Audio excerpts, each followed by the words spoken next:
Welcome to another episode of CDC Growthonomics. Today we will continue our conversation on customer analytics. And today specifically, I want to talk about segmentation. It's a topic that is, I would say, least well understood, and it's an analysis that gets it's hard to do for most organizations, but it's very important to do. And let's talk about why it's important to do. So most organizations, and today we're going to talk about customer segmentation specifically and the context of customer analytics. So most organizations, when they start, in this case, this is the men's business apparel website. When they started initially, the first set of customers that they acquired tend to be one way. You can call that homogeneous. They tend to be, of particular kind. Maybe they were all acquired um, with partnership with a wedding guide or a wedding business or whatever else. Then as the organization expands, there might be referral business coming in. There might be other use cases, other places. Often this kind of um, business may start in a particular region, and then it may become global, and so on. So as the startup sort of evolves and becomes more, it starts attracting different types of customer, but you don't quite know, because the customers doesn't say I'm customer A, or I'm customer type A or customer type B. They just evolve into that, and your product might still be very much, for example, when you are spending your marketing dollar, you might be sending that reward dollar to everybody, but not everybody might be reward lover. And so it would help for you to know what different kind of customers exist. So that's why we need customer segmentation. Now, there are many ways of doing customer segmentation. One of them is very simple, product or your SKU based. For example, you may have, for this business, you may have people, you can just segment into current and existing, new. This could be very, those who have been in the system for more than 3 months, to new, those who have just been in the system less than 3 months. That could be one way. The product SKU way would be those who have bought, your main, like suits and stuff, those who buy accessories like cuffling and ties and all that. Those who buy suits are basically customers who are higher value.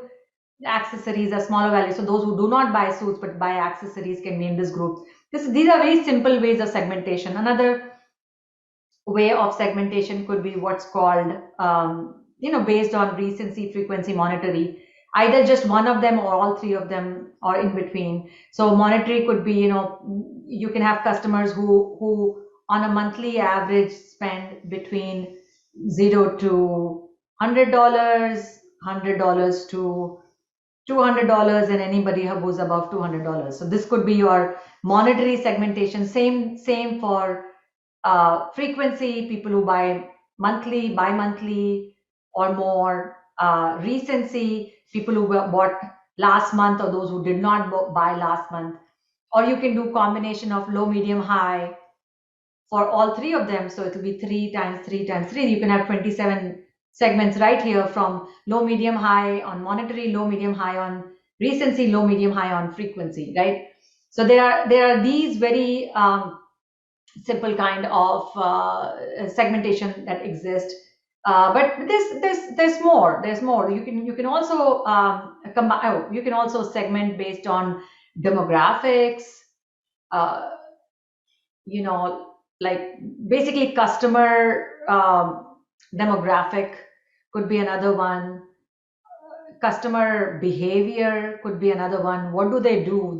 Do they, whether there is on your platform or outside your platform, what is it that they do?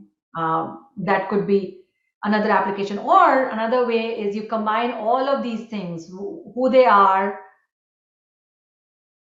what they do, and what they say, because you might also be doing customer satisfaction surveys at the end of their checkout process, whatever else.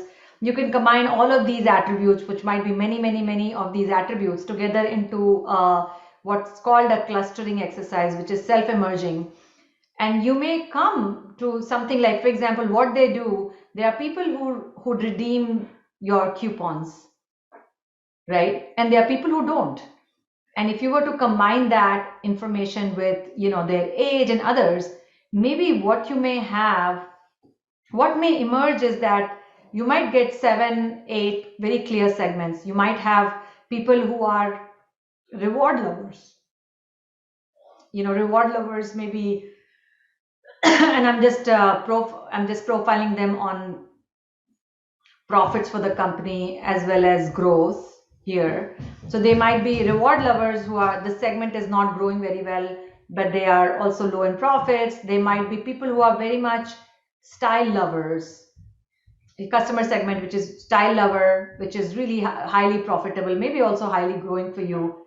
But they might be smaller. So reward lovers might be bigger, style lovers might be smaller, and then so on.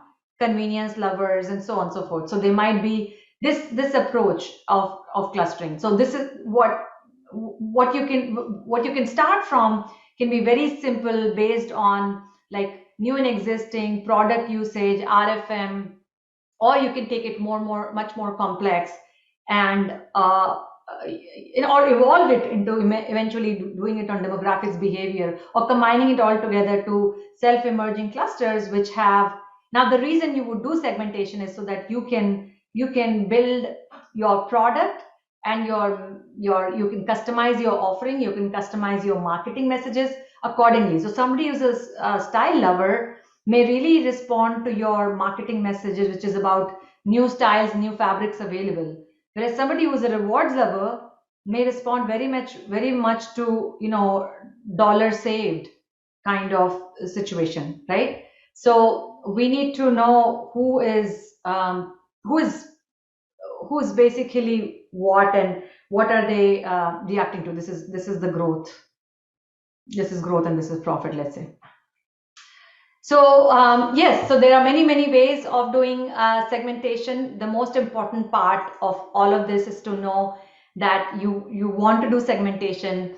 You want to segment your customers in these different groupings in order to build delightful experiences for them. And the delightful can be customized based on what their needs are, who they are, and that hopefully that improves the engagement of the customer, to create better profits for you. So that was all on segmentation. Next time we will talk about lifetime value and how you can focus and leverage from there and increase profitability for your customers.